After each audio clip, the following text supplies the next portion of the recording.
Então, boa tarde. Hoje eu vou apresentar minha qualificação do mestrado, cujo título é Produção e Caracterização de Blocos Cerâmicos a partir do aproveitamento de lodos de estação de tratamento de esgoto.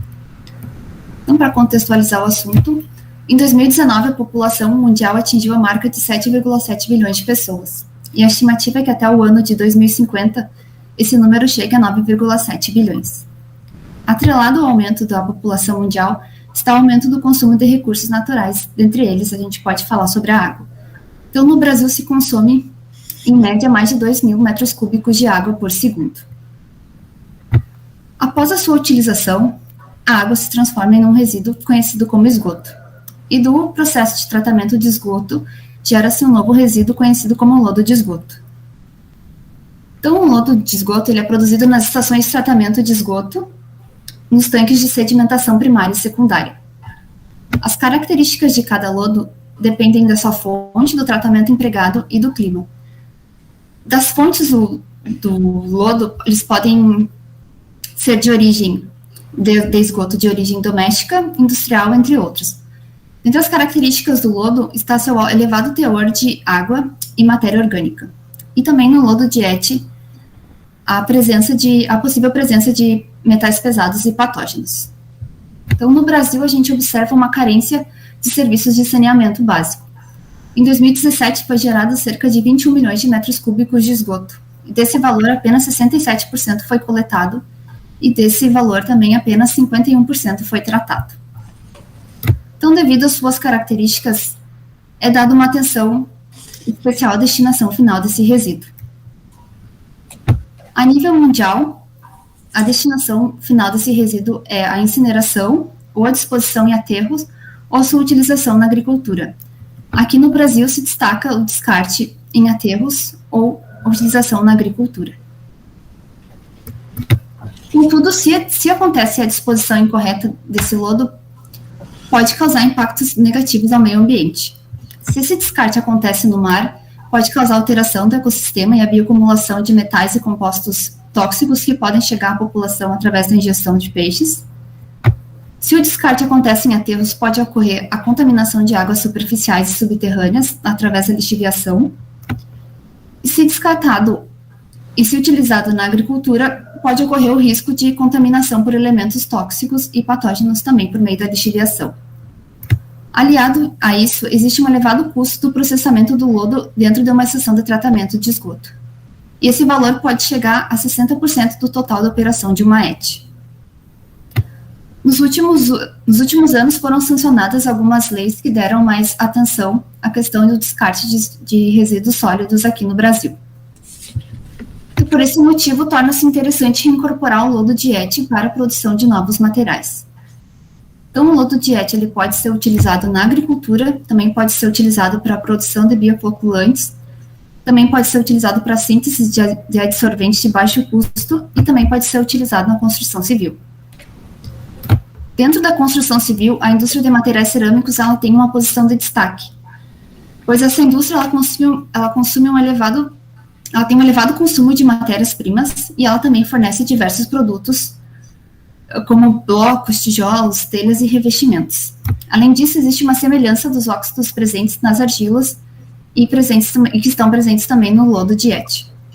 Além disso, na indústria de materiais cerâmicos é possível fazer o emprego do lodo de ET a partir de um beneficiamento simples. Então, já existem estudos anteriores que caracterizaram blocos produzidos a partir da inserção de lodo de ET de diversas formas. Contudo, esses estudos eles não deixam claro se a metodologia empregada pode ser utilizada para lodos com diferentes características. Além disso, grande parte desses trabalhos realiza a conformação das peças por meio de prensagem. E nós sabemos que essa não é usualmente utilizada pela indústria de materiais cerâmicos, que utiliza a conformação por extrusão. Além disso, uma parte desses estudos também utiliza o lodo em forma de cinza. Contudo, para transformar o lodo de ET em cinza, existe uma elevada demanda energética que pode inviabilizar o processo por parte da indústria. Dessa forma, a gente observa que é interessante a gente usar o lodo de ET a partir lodo de ET in natura ou a partir de um simples beneficiamento. A indústria de materiais cerâmicos ela tem potencial de absorção de outros resíduos também, como é o caso das biomassas. Dentre as biomassas, existe a casca de arroz, que pode ser utilizada tanto como combustível durante o processo de secagem e queima, e ela também pode ser usada para compor as misturas. E nessa etapa, para compor misturas, elas também podem ser utilizadas na forma de cinza. Quando a gente utiliza a casca de arroz nos materiais cerâmicos, é possível reduzir a condutividade térmica e a densidade dos blocos produzidos e também diminuir a retração linear durante a secagem. Contudo, quando a gente usa a casca em forma de cinza, muitas vezes é necessário que ela seja produzida em condições de queima controlada para que ela tenha características específicas. E isso pode inviabilizar o processo por parte da indústria. Então, dessa forma, torna-se interessante utilizar a casca de arroz in natura para tornar mais fácil a utilização por parte da indústria. Além disso, essa prática da utilização de casca de arroz in natura, ela já é realizada na empresa que é parceira desse projeto. Então, por isso, existe um interesse de pesquisa. Então, qual é a inovação desse trabalho? A inovação desse trabalho está em adicionar 2 resíduos industriais junto à massa de argila para a produção de blocos cerâmicos vermelhos através do processo de extrusão. Essa reincorporação ela é interessante tanto para a empresa que produz o resíduo, porque vai diminuir o custo e o impacto da disposição, e também vai valorizar esse resíduo produzido. Essa também é interessante por parte da indústria de materiais cerâmicos, porque ela terá um menor consumo de matérias-primas. Também ela conseguirá utilizar resíduos com pouco ou nenhum beneficiamento, e também, consequentemente, ela irá produzir um tijolo mais sustentável com desempenho satisfatório. Então, os objetivos. O objetivo geral da minha pesquisa é avaliar o efeito das características de 2 lodos de IET na produção de peças cerâmicas vermelhas com adição de casca de arroz. O primeiro objetivo específico, ele vai avaliar a influência do teor de umidade das argilas durante a extrusão. O segundo objetivo está relacionado à otimização dos teores de adição de lodo de IET e casca de arroz. E o terceiro objetivo está relacionado à avaliação da microestrutura dos blocos produzidos. Então, a metodologia. Primeiramente, será feita a coleta e a caracterização das matérias-primas. Nessa etapa, nós já temos alguns resultados preliminares. Posteriormente, será feita a preparação das misturas e a produção dos blocos. E, por último, a caracterização das peças cerâmicas. Então, nós iremos utilizar 2 tipos de lodo DET, uma mistura de argilas, serão 3 argilas, e a casca de arroz in natura. Então, falando um pouquinho sobre o lodo, primeiro lodo, que é denominado L1. Esse lodo ele foi coletado da estação de tratamento de esgoto localizada na cidade de São Gabriel. Essa ET ela tem de 12 mil habitantes, ela tem contribuição somente de esgoto municipal, e o lodo utilizado ele é proveniente do tanque de secagem. Então, o lodo será caracterizado por meio de diversos ensaios. Esses ensaios que estão com o ícone em verde, eles já foram realizados. O lodo denominado L2, a gente ainda está em fase de negociação de coleta, então nós não temos mais informações ainda sobre ele. Sobre as argilas, então nós vamos utilizar uma argila denominada vermelha, argila preta e uma argila rosa. As jazidas dessas argilas estão localizadas aqui na cidade de Santa Maria e em São Pedro do Sul. Elas passam por um processo de maturação. A argila vermelha e a argila preta também passam por um processo de moagem de estorramento para depois serem misturadas com a argila rosa, e elas são misturadas nessa proporção. E a coleta foi realizada na empresa produtora de materiais cerâmicos. Da mesma forma, também será feita a caracterização por meio de diversos ensaios, e esses que estão com o ícone verde já foram realizados. Por último, a casca de arroz, ela será utilizada in natura, e a coleta foi realizada também na empresa de materiais cerâmicos aqui de Santa Maria. Então, será realizado todos esses ensaios de caracterização da casca, sendo alguns deles já foram realizados. Então, a segunda etapa de preparação das misturas. Primeiramente, você faz a mistura das matérias-primas. Essa mistura ela é feita através de um malaxador semi-industrial durante o período de 10 minutos. É nessa etapa também que é feito o ajuste do teor da umidade das misturas. Posteriormente, será feita a conformação dos blocos, que será feita através do processo de extrusão, com uma extrusora semelhante a essa da foto, que é uma extrusora laboratorial. Dentro do processo de extrusão, a definição da geometria extrudada foi baseada em blocos que já são comercializados pela indústria de materiais cerâmicos. Esse bloco em específico ele tem a espessura de parede de aproximadamente 20 milímetros. Então, nós iremos produzir no laboratório um bloco cúbico maciço de 30 milímetros de aresta. A definição dessa dimensão também levou em consideração a retração que acontece durante o processo de secagem e queima. Além disso, também a decisão por essa geometria de extrusão foi baseada em trabalhos anteriores realizados pelo grupo. Um deles é uma dissertação que resultou em um artigo que já foi submetido a uma revista de alto impacto. Nessa dissertação, então, foi avaliada a correlação entre teorias da adição de lodo de ET com as propriedades físicas de blocos estruturais em escala produzidos em escala reduzida. Então, foi adicionado teores de lodos de ET que variaram de 0 a 15%. E aqui no lado nós temos resultados de resistência à compressão. Foi utilizada a análise de variância nova, que indicou não haver diferenças significativas entre os sistemas.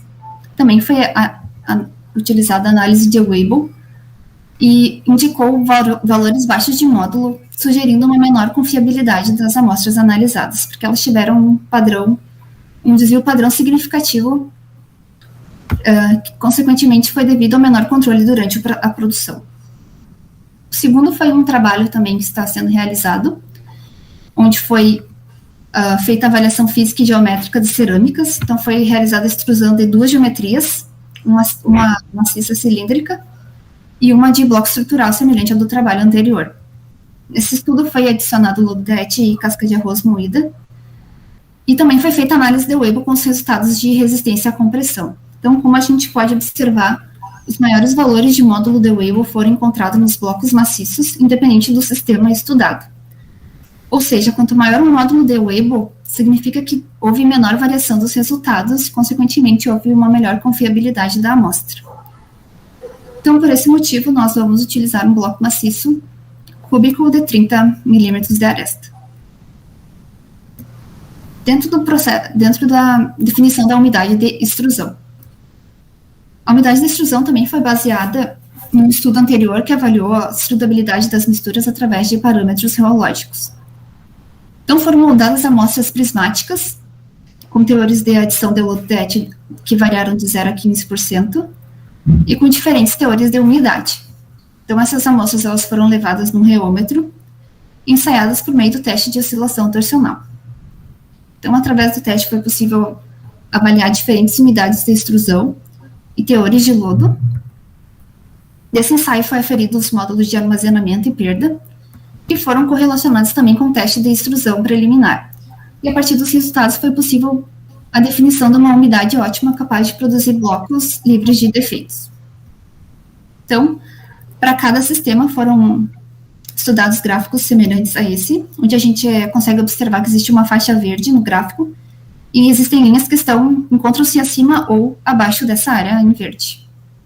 As linhas que se encontram acima dessa área verde são as linhas que indicam misturas que possuem baixo teor de umidade. Ao utilizar esses baixos valores de umidade, a mistura apresenta fissuras e superfícies imperfeitas, como apresentado na foto. Ao empregar misturas muito úmidas, é possível observar que as misturas ficam frágeis e quebradiças. Quando emprega-se umidades que estão dentro dessa área verde, que é chamada de janela de extrusão, é possível observar que nessa região é possível extrudar blocos livres de defeitos, como apresentado nas imagens. Então, a partir da análise dos resultados desse trabalho, foi possível observar que, ao empregar umidades próximas de 30% em sistemas de até 10% de adição de lodo, é possível produzir misturas com plasticidade e consistência adequadas para produzir blocos sem defeitos. Então, a umidade de extrusão dessa pesquisa para todos os sistemas vai ser de 30% mais ou menos 1. Continuando no processo de extrusão, posteriormente é feito o corte. O corte é feito com gabarito e com guilhotina. Posteriormente, os blocos são submetidos ao processo de secagem, que é dividido em 2 etapas. A primeira acontece uma secagem ao ar e a segunda, a secagem acontece em uma estufa.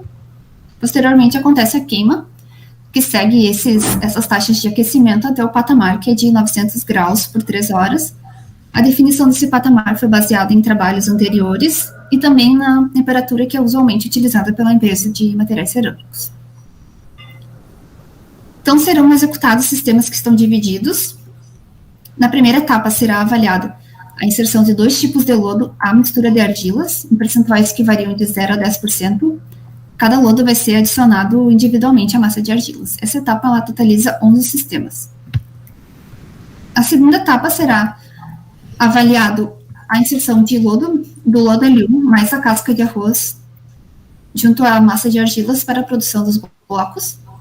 A definição dos teores de adição do lodo foram de forma a delimitar a pesquisa, e os percentuais de adição de casca foram baseados na literatura e também de forma a delimitar a pesquisa. E esse também é um valor próximo ao que já é utilizado pela empresa.